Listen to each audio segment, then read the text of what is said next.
పోరాటం అంటే దుబ్బాకలు ఉంటా ఉంటుంది, ధర్నాలంటే దుబ్బాకలు ఉంటుండే, రోడ్ ఎక్కుడంటే దుబ్బాకలు ఉంటుండే.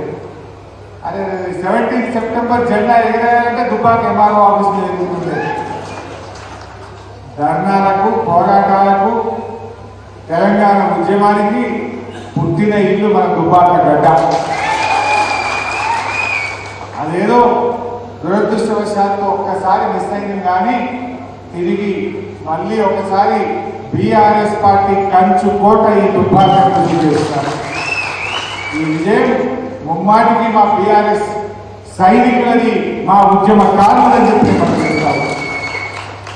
నిజంగా మీకు నేను ఎంత చేసినా మీరు రుణం తీసుకోలేదు. మా గౌరవాన్ని నిలబెట్టారు.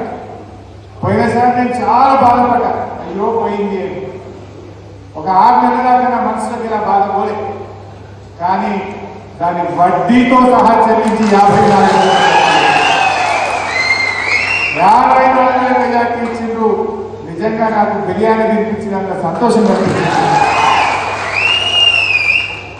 ఒక దశలో నాకు కూడా ప్రభాకరణ మీద తగ్గిపోయినప్పుడు చాలా భయపడ్డాను. ఒక నిజం చెప్తాను కదా, మరి ప్రభాకరణ ఏమంటున్నాను తెలియదు, కానీ కత్తిపోటు జరిగినాక తెల్లారి పోయినా ఆయన బాగా నొప్పిలో కూడా మాట్లాడలేదు. నేను ఆయన చేయకుండా మీటింగ్కి వచ్చిన 2వ రోజు మళ్ళీ పోయినా మాట్లాడదామని. అంటే అప్పటిదాకా నాకు ఏందో తెలియదు, అన్న ఏం ఆలోచించిందో, ఎలక్షన్ వ్యవహారం ఏందో, ఆయన ఎట్లా నడుపుతా అన్నాడో, ఏం దాకా ఏం మాటించిండో నాకు ఏం తెలియదు. ఆయన రావడం ఎలక్షన్ నెత్తి మీదకి వచ్చినాయి, నామినేషన్లు పక్కనే ఉన్నాయి. ఏం చెప్పాలో నాకు సమయం అయితే 2వ రోజు పోతే అంటాడు, అన్న నేను పోటీ చేయాలి.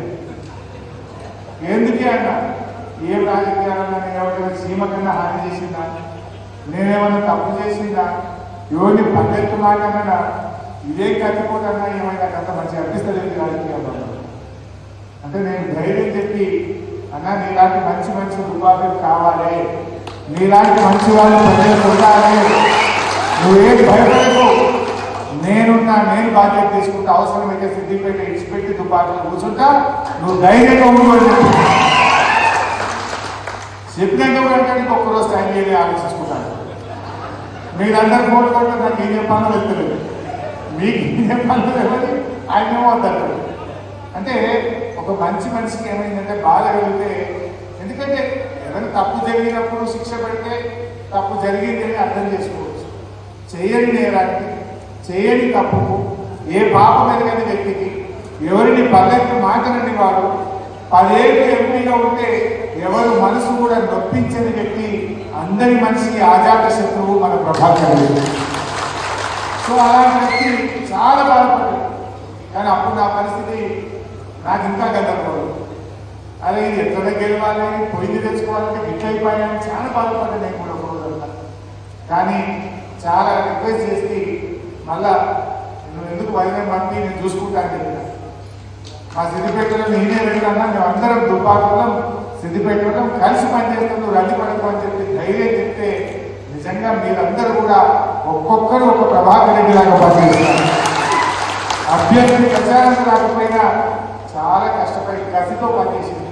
మీ కసి దెబ్బలిపితే కానీ బయటపడలేదు. ఎంత కసి ఉందో అది అర్థం కాలేదు, ఆ కసి దెబ్బలిపితేనే బయటపడలేదు. నిజంగా మా కిషన్ రెడ్డి కనబడుతుంది, అదేవిధంగా మేడికాయల వెంకటేషన్, ఇంకొక అన్న యాడ్ చేసుకోవాలి మా ఇల్లు రవీందర్ రెడ్డి. పాపం ఆయన దుబ్బాకలో తిరిగి తిరిగి ఆయనకు అప్పటికే డిస్క్ ప్రాబ్లం ఉండేది. ఆయనకి డిస్క్ కొలాప్స్ అయితే మేజర్ వెన్నుపూస మేజర్ సర్జరీ అయ్యి ఇంట్లో ఉండదు. బట్ ఆయన కూడా మీరు చప్పట్లు కొట్టి ఆయన చెప్పాలి. దుబ్బాక రూరల్ మండలం బాగా తిరిగి తిరిగి మంచి సమన్వయం చేసి మంచి మెజార్టీ తెచ్చే ప్రయత్నం చేసింది. వాడు మా శ్రీహరి యాదవ్ కూడా కనబడుతుండు, మేడికాయల వెంకటేషన్ కనబడతలేడు, మా చిన్నం రాజ్కుమార్ అన్న కనబడుతుండు, ప్రభాకర్ వర్మ కనబడుతున్నాడు, కిషన్ రెడ్డి కనబడ్డాడు, మోహన్ రెడ్డి మా పెద్దలింగానికి పల్లి తమ్ముడు కనబడుతున్నాడు. చాలా మంది కూడా వచ్చి మీతో పాటు కలిసి పనిచేసినారు. అసలు ఎవరు అవసరమే లేదు, ఏదో దెబ్బతిన్న పాత్రమని కలిపినాం. కానీ మీకే గిట్ట కడుపులో తిరుగునదని కూడా అవసరం మారిపోతుంది. మరి ఏది ఏమైనా మీకు నేను ఎప్పటికీ రుణపడి ఉంటాను. చాలా మంచి ఫలితాన్ని రాబట్టారు. సరే, ఇందాక మా రోజమ్మ గారు మాట్లాడుతూ ప్రభుత్వం రాకపోయాయని బాధ కలిగింది. నా దృష్టిలో మనం కూడా సరే ఉంటుంది, ఎవరికైనా ఉంటుంది. ఇది ఒక స్పీడ్ బ్రేకర్ లాంటిది. స్పీడ్ బ్రేకర్ వస్తే ఏమైతుంది, బండి స్లో అవుతాం, మెల్లగా స్పీడ్ బ్రేకర్ దాటినాక మళ్ళా పికప్ తీసుకొని కదా. తప్పకుండా టీఆర్ఎస్ పార్టీయే ఈ తెలంగాణకు శ్రీరామ రక్ష. ప్రజలు తప్పకుండా మనకు గుర్తిస్తారు. ఇప్పుడు మనం కూడా తెలుసో తెలియక తప్పులు చేస్తే సవరించుకుంటాం, తప్పేమో మనిషి కదా. ఒకవేళ ప్రజలకు నచ్చని విషయాలు నిర్ణయాలు ఉంటే సమీక్షించుకుందాం, దాన్ని సవరించుకొని ముందుకు సాగుదామని చెప్పి మనం చెప్తాం. అయితే ఇక మీరందరూ కూడా ఎవరు ధైర్యం ఉండాల్సిన అవసరం లేదు. బీఆర్ఎస్ పార్టీకి ఇది కొత్త కాదు. ఎన్నో జయాలు చూసినాం, అపజయాలు కూడా చూసినాం, పూలబాట చూసినాం, ముళ్ళబాట చూసినాం, ధర్నాలు చేసినాం, పోరాటాలు చేసినాం, జైళ్ళలో పడ్డాం, లాఠీ దెబ్బలు తిన్నాం, రైలు పట్టాలెక్కినాం, తెలంగాణ రాష్ట్రాన్నే సాధించినాం కదా. బీఆర్ఎస్ లేకపోతే, ఈ గులాబీ సైనికులు లేకపోతే తెలంగాణ వచ్చేదా? కానే కాదు, రానే రాదన్న తెలంగాణ తెచ్చిన మనకు ఈ పోరాటం పెద్ద కొత్తేది కాదు. కొట్లాడదాం, ప్రజల పక్షాన పోరాడదాం. ప్రజలు మనకు బాధ్యత ఇచ్చింది, ప్రతిపక్షంలో బాధ్యత ఇచ్చినారు. వాళ్ళు చాలా హామీలు ఇచ్చింది. ఒకటి కాదు, రెండు కాదు, 412 హామీలు ఇచ్చినట్టున్నారు. ఇచ్చిరా? ఇవన్నీ మనం అమలు చేయించాల్సిన బాధ్యత మనకు.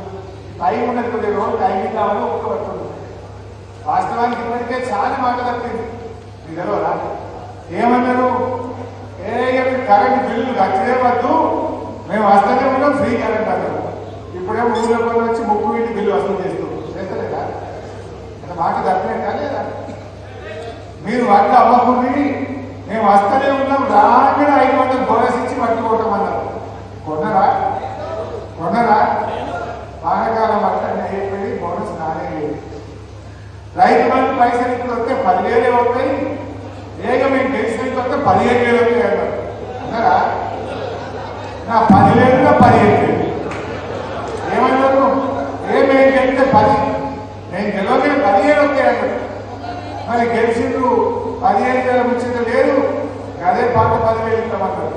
అవన్నీ వచ్చినాయా? మీకు ఒక విషయం యాడ్ చేయాలి. కరోనా వచ్చిన కష్టకాలంలో కూడా ఎమ్మెల్యేల జీతాలు బంద్ పెట్టి, మంత్రుల జీతాలు బంద్ పెట్టి, ఉద్యోగస్తులకు సగం జీతం ఇచ్చిండు, రైతులకు మాత్రం సకాలంలో రైతు బంద్ ఇచ్చింది కేసీఆర్. ఇచ్చిందా లేదా? కరోనా వచ్చిన ఏడాది కూడా రైతు బంధు లేట్ కాలేదు, జీతాలు బంద్ అయింది, ఎమ్మెల్యేలు మంత్రులే, కానీ రైతులకు మాత్రం రైతు బంధు పైసలు వచ్చినాయి. ఒక్కసారా 2 సార్లు? 11 విడతల్లో 72,300 కోట్ల రూపాయలు ఇచ్చింది కేసీఆర్ ప్రభుత్వం. 72